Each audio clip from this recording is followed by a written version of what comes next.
Okay, अभी मैं आपको समझाने जा रहा हूं एक नया point which is interest on borrowed loan. Interest on borrowed loan. अभी मैंने आपको समझाया कि भाई आपको जो भी बोरोड लोन है under section 24B, under section 24B which is pre and which is post. सबसे पहले मैं आपको बता दूं प्री एंड पोस्ट क्या होता है। पहले मैं वो समझाऊंगा फिर आगे बढ़ रहा हूं। अच्छा, सबसे पहले है pre acquisition borrowed loan interest. अच्छा, pre acquisition borrowed loan interest क्या है, सबसे पहले मैं वो समझाऊंगा। Pre acquisition borrowed loan interest, it is nothing but interest on loan which is paid और पेबल बिफोर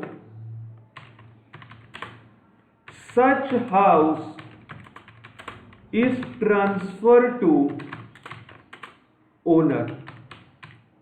अच्छा, ये हाउस ओनर के नाम पे ट्रांसफर करने से पहले जो भी इंटरेस्ट पे करोगे उसको बोलोगे pre acquisition borrowed loan interest.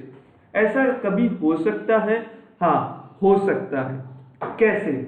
Example के तौर पे मैंने लास्ट लेक्चर में आपको एक्सप्लेन किया था कि एक हाउस कंस्ट्रक्ट हो रहा है, बन रहा है। मैं बिल्डर के पास गया, बिल्डर को मैंने बोला मुझे ये आपका ये स्कीम पसंद आई है, मेरे को एक हाउस यहाँ पे परचेज करना है। उन्होंने बोला कि भाई मकान रेडी हो जाए उसके बाद परचेज करोगे तो इतने रुपए में दूंगा, अगर अभी आप बुक करवा देते हो तो आपको इतने रुपए में मिलेगा। मैंने देखा अभी मैं अगर बुक करवाता हूं ना तो मेरे को बेनिफिट हो रहा है, अगर मैं अभी बुक करवा देता हूं तो वो मेरे को बेनिफिट हो रहा है। तो मैंने बोला लो ये ₹1,00,000 मेरा मकान बुक कर दो। उन्होंने बोला अभी आपने ₹1,00,000 तो मेरे को दे दिए हैं, अभी आपने मेरे को ₹1,00,000 दे दिए हैं। मैं उनके पास गया 1418 को मैं उसके पास गया, मैंने उसको बोला ये ₹1,00,000 डाउन पेमेंट रखो। ओके, उन्होंने बोला ठीक है, मेरे को ये डाउन पेमेंट तो मिल गया पर आपको मकान मिलेगा 2 साल बाद। मेरे को ये स्कीम कंप्लीट करते करते 31/3/20 आ जाएगी, 31/3/20 आ जाएगा। मैंने बोला ठीक है, बाकी की जो रकम है मैं 31/3/20 को दे दूंगा, मैं आपको ये रकम 31/3/20 को दे दूंगा। मैंने बोला, उसने बोला कि भाई आप 31/3/20 को दोगे तो मेरे को क्या फायदा, आप एक काम करो, जितना काम खत्म होता जाए ये बिल्डिंग में आप उतने पैसे देते जाओ मुझे। मैंने बोला उतने पैसे होते तो मैं नया मकान रेडी ही नहीं ले लेता, आपके पास क्यों आता। अभी मेरे पास उतने पैसे नहीं थे इसीलिए मैं सिर्फ बुक करवा रहा हूँ, डाउन पेमेंट दे रहा हूँ।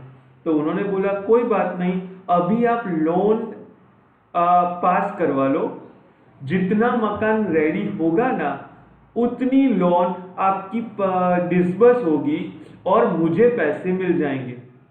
आपको सिर्फ बैंक को इंटरेस्ट देना है, आपको सिर्फ बैंक को इंटरेस्ट देना है। सपोज उन्होंने वैल्यूएशन किया बैंक वाले ने 31/3/19 को, उन्होंने देखा कि भाई 40% मकान रेडी हो चुका है। अच्छा, अभी मेरे नाम पे मकान नहीं हुआ है, मेरे नाम पे मकान कब होगा, 31/3/20 को। मेरे और बिल्डर के बीच में सिर्फ एक एग्रीमेंट हुआ है कि भाई जब बनेगा मकान तब आपको ये मकान सेल करूंगा। मकान कब बनेगा, 31/3/20 को।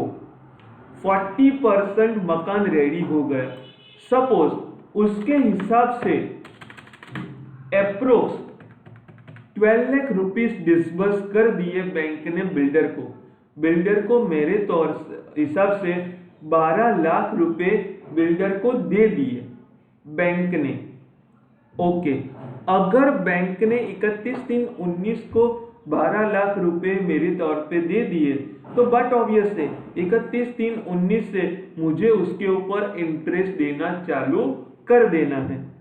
ओके, तो 31/3/19 से 31/3/20 के बीच में जो भी इंटरेस्ट हो रहा है, 31/3/19 से 31/3/20 के बीच में जो भी इंटरेस्ट हो रहा है उसको मैं कौन सा इंटरेस्ट बोलूंगा? Pre acquisition borrowed loan interest. मैंने परचेस कब किया है? 31/3/20 को। ये प्रॉपर्टी मेरे नाम पे कब होगी? 31/3/20 को होगी। लेकिन मुझे पैसे कब मिल गए? 31/3/19 को। उसका मतलब क्या होगा कि भाई आपको 31/3/19 को ये अमाउंट मिल चुकी है, आपको उसके ऊपर इंटरेस्ट पे करना पड़ेगा। तो 31/3/20 तक जितना भी इंटरेस्ट आ रहा है उसको आप बोलोगे pre acquisition borrowed loan interest. And 31/3/20 को मकान रेडी हो गया, मैंने टोटल लोन ली थी 25 लाख की, तो 31/3/20 को 13 लाख रुपए और दिए बिल्डर को कि भाई 25 लाख हमने आपको दे दिए। ओके, अब 31/3/20 के बाद मेरे को इंटरेस्ट 12 लाख पे नहीं देना है, 12 + 13 25 लाख पे इंटरेस्ट देना है 31/3/20 के बाद, क्योंकि अब ये मेरी प्रॉपर्टी हो चुकी है। तो 31/3/20 के बाद जितना भी इंटरेस्ट आएगा उसको आप बोलोगे post acquisition interest. Post acquisition interest 31/3/20 के बाद जो भी इंटरेस्ट आएगा उसको मैं बोलूंगा पोस्ट एक्विजिशन इंटरेस्ट। 31/3/19 से 31/3/20 के बीच में जो भी इंटरेस्ट आ रहा है उसको मैं बोलूंगा प्री एक्विजिशन इंटरेस्ट, एंड उसके बाद जो भी आएगा उसको मैं बोलूंगा पोस्ट एक्विजिशन इंटरेस्ट। बट क्या मैं ये इंटरेस्ट 31/3/19 से 31/3/20 के बीच का जो प्री एक्विजिशन इंटरेस्ट है वो मैं डिडक्शन में ले सकता हूं? हाँ, क्वेश्चन ये होता है, क्या ये मैं डिडक्शन में ले सकता हूं? As per rule no, as per rule no. क्यों? याद करो सबसे पहला लेक्चर अपना, याद करो सबसे पहला लेक्चर अपना। एक कंडीशन ऐसी थी, assessee must be owner of such property. Assessee उसका ओनर होना चाहिए, ओनर होगा तो ही डिडक्शन मिलेगा। अब आप देखिए ये सिचुएशन में 19-20 के बीच में तो वो ओनर है ही नहीं, वो ओनर है ही नहीं। 31 मार्च से 31 मार्च 20 के बीच में तो वो ओनर ही नहीं है, तो उसको प्री एक्विजिशन बोरोड लोन का इंटरेस्ट डिडक्शन नहीं मिलेगा। अच्छा, नहीं मिलेगा तो अभी अभी मैंने कैलकुलेशन समझाया था, उसमें तो लिखा था कि भाई आपको डिडक्शन मिलेगा प्री एक्विजिशन इंटरेस्ट का। तो ये दोनों ऑपोज क्यों हो रहे हैं? दोनों ऑपोज क्यों हो रहे हैं? एक जगह बोल रहे हैं कि आपको प्री एक्विजिशन का इंटरेस्ट नहीं मिलेगा, दूसरी साइड बोल रहे हैं आपको प्री एक्विजिशन का इंटरेस्ट मिलेगा। तो सही क्या है वो मैं आपको समझाने जा रहा हूं। अच्छा, आपको 31/3/19 से 31/3/20 तक का जो भी प्री एक्विजिशन इंटरेस्ट है वो डिडक्शन मिलेगा, 100% मिलेगा। पर कब? वो आपको डिडक्शन मिलेगा 31/3/20 के बाद। आपको क्या करने का? आपके नाम पे मकान हुआ है उससे पहले जितना भी इंटरेस्ट पे किया है उसका टोटल करो। 31/3/20 से पहले मतलब आपके नाम पे जब मकान हुआ है, आप जब ओनर बने हो उससे पहले जितना भी इंटरेस्ट आपने पे किया है वो उसका टोटल करो। जो भी टोटल आ रहा है, जो भी टोटल आ रहा है वो टोटल डिडक्शन मिलेगा, वो टोटल का डिडक्शन मिलेगा कब? Pre acquisition interest deduction available after ownership 1/5 every year for 5 years। नहीं समझ में आया, समझा रहा हूं। सपोज करो आपका ये दोनों के बीच का इंटरेस्ट हुआ 10,000 का इंटरेस्ट हुआ। आपने जब ये मकान अपने नाम पे किया उससे पहले जो भी लोन ली थी उसका इंटरेस्ट मैंने कैलकुलेट किया 10,000।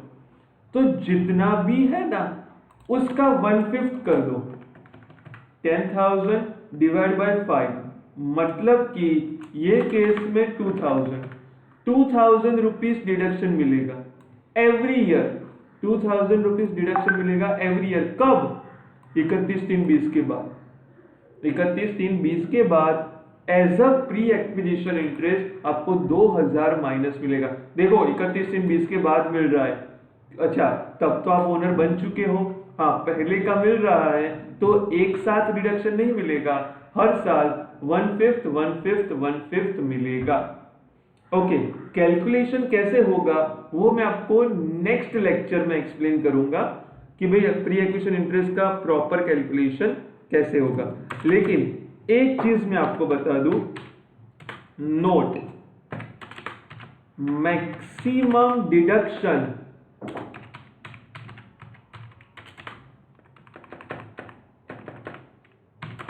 of loss of house property available rupees 2 lakh over and above it is carried forward। मतलब आपने सम किया, आपका प्रॉफिट नहीं आ रहा है, लॉस आ रहा है, इनकम फ्रॉम हाउस प्रॉपर्टी नहीं आ रही है, लॉस फ्रॉम हाउस प्रॉपर्टी आ रही है। तो आप कितना लॉस क्लेम कर सकते हो? सिर्फ 2 लाख तक लॉस क्लेम कर सकते हो। अगर आपका लॉस 2,40,000 हो रहा है ना तो आप कितना लॉस क्लेम कर पाओगे? Only 2 lakh. Only 2 lakh you can claim as deduction of house property loss. अगर 2 लाख से कम है तो वो ठीक है, अदरवाइज 2 लाख मिलेगा। अच्छा 2,40,000 तो ऊपर के 40,000 का क्या? वो आप क्या करोगे? नेक्स्ट ईयर के लिए कैरी फॉरवर्ड करोगे, मतलब वो लॉस आप डिडक्शन मांगोगे नेक्स्ट ईयर में, वो लॉस आप डिडक्शन मांगोगे नेक्स्ट ईयर में। वो भी कैसे होगा वो मैं आपको एग्जाम्पल से समझाऊंगा, लेकिन ये बताने का मतलब यही है कि जब एग्जाम्पल कराऊं तब आपको ये ध्यान में हो। Maximum deduction of loss of house property available ₹2 lakh. अच्छा, पिछले लेक्चर में 2-3 डाउट्स आपके होंगे, मुझे लग रहा है उस तरह से, वो मैं आपको एक बार शॉर्ट आउट करवा दूं। पिछले लेक्चर में मैंने ऐसा बोला था, सेल्फ ऑक्यूपाइड हाउस में 2 सेल्फ ऑक्यूपाइड हाउस तक एनएवी नील रहेगी। अगर आपने पहले कहीं ये चैप्टर पढ़ा हुआ होगा ना तो आपको याद ऐसा होगा कि भाई एक हाउस सेल्फ ऑक्यूपाइड, एक से ज्यादा हो तो deemed let out, it is deemed let out, माना जाएगा कि ये लेट आउट है।